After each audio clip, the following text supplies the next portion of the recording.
But there's always been one car where you never knew what it was going to do.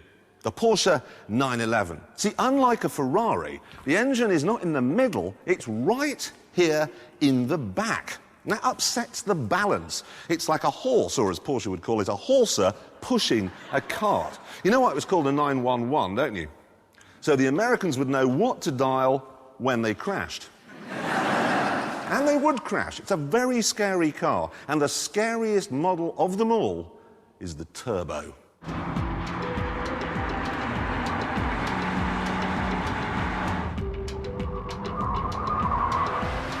A woman would have moved the engine, but because Porsche's run by men, they've spent the last 40 years stubbornly trying to engineer their way around the problem.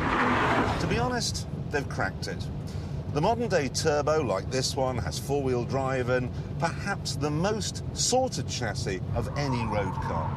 And because the engine is still at the back, pressing down like a big heavy lump on the rear wheels, you get tons and tons of grip and tons of traction.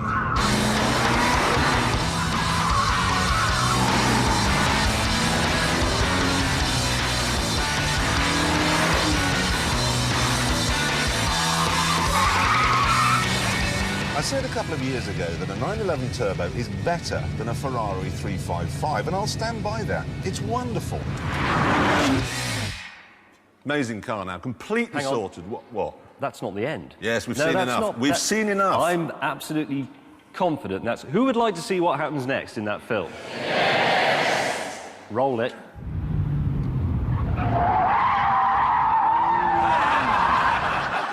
So, you spun it then?